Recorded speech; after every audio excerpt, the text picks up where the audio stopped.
It can't be said enough. Current events will affect finances in the transfer market in ways that we still can't understand. Will clubs be scouting Bundesliga teams with more focus because they're the only ones playing right now? Remember, the transfer window is technically country by country, just like it is in domestic leagues, and individual clubs within those leagues are facing their own individual challenges. For Barcelona, as much as we want to fantasize about a squad reboot or overhaul and tons of talent coming in, player sales is going to be the name of the game. But if Barcelona are going to have success in that department, which player holds the key? Hi, I'm Dan Hilton, and this is the Barcelona Podcast, YouTube exclusive. To crack the code of the transfer window, we have to start with what we know. Obviously, players like Messi, Ter Stegen, De Jong, Lenglet, and Busquets are all untouchable. Alba, Piqué, Sergio Roberto, Ansu Fati, and Luis Suarez appear safe, but every other player on the roster, or those out on loan, have popped up in some kind of deal in the last few months, regardless of how serious those rumors may be. The rest of the roster seems to be broken up in three groups: experienced players on high wages who don't have the market Barca want for them, young players that may be worth more because of their potential, and third, players that may just be in rumors to sell papers. I'm actually going to start with that third group, which I think only included Antoine Griezmann and Ousmane Dembélé. Dembélé is still currently injured and hasn't even played under Quique Setien yet, and Griezmann has had less than a year to find his footing in Catalonia. There are days when it feels like Samuel Umtiti fits in this category too, but the persistent rumors do indicate that Barca have probably at least fielded some calls and would be willing to move on the French defender for the right price. That transitions us well to the next category. Umtiti is only 26, but due to all his knee injuries, his football life may put him in an older group. I won't waste too much time harping on the business around the 32-year-old Ivan Rakitic or the 33-year-old Arturo Vidal, because I think we all know the situation, and neither player has been afraid to comment on it.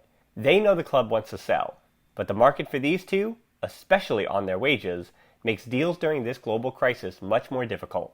30-year-old Neto has also found himself in recent rumors. When money is flowing, an experienced backup goalie makes sense, but that may be a position of luxury when the purse strings get tight. Now 26, Rafinha may be often injured, but the current Celta de Vigo midfielder could still fetch some funds. Barton Braithwaite, meanwhile, could be sold just as quickly as he was bought for a quick buck. The final name is the most important one.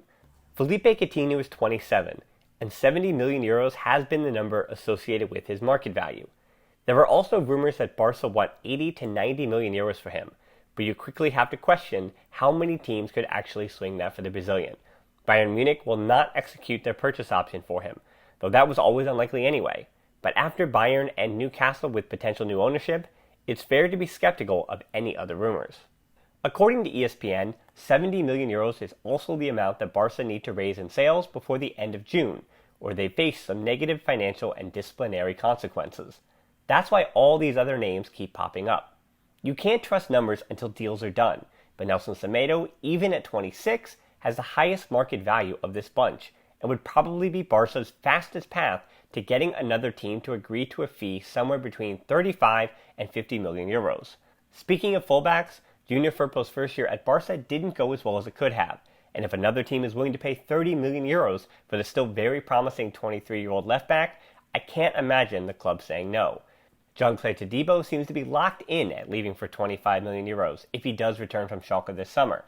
It's just a matter of learning his next destination. Marc Cucurella, if Getafe has indeed activated the 21-year-old's clause in his loan deal to be signed for 6 million euros, would need to be bought again just to be sold again, so I would throw out most of those rumors. With how critical he's been of Barca's usage of youth, I wouldn't expect a return to the club. Also reminding everybody how well the line, former La Masia player says, helps create content. Finishing up our list, Oriol Busquets will be returning from the Netherlands, but the 21-year-old still has another year to head out on loan to either prove that he's a good enough level for the Camp Nou, or improve his market value for when his contract is up. Moussa Wagué may be in the same boat, and I can't imagine that a failed loan at Nice is going to have a team desperate for his signature. He's still 21 too, so there is time for him to improve his market value. The last name I haven't said yet is Carlos Alenya, because I have no idea where the club is with the Catalan. At the moment, I think the odds of him staying with the team next season getting loaned out again, or being sold this summer are exactly the same. I'm hoping he remains a Barcelona player in some capacity, but if Alenya is sold this summer, I think it says more about the financial straits the club are in than how likely Alenya was at succeeding at FC Barcelona. After all that speculation, I can admit that the only thing I do know is outside of Barcelona trying their best not to sell Messi, nothing is really known. Everything is up in the air. But I do think we have an idea of some of the challenges that the club will be facing in the transfer window, and why some players may continue to find their names popping up in transfer rumors. With the current situation though, I keep asking the same question. Which player is key to Barca's transfer strategy? Is it Coutinho because of how much money he could bring in? Or is it Nelson Semedo because of other clubs' willingness to spend a reasonable market value for him? I'm not really sure I have the answer, but I'd love to hear what you think down in the comments below. While you're there, give us a like and subscribe and hit that bell for notifications and more videos like this. And as always, until next time, Forza Barca.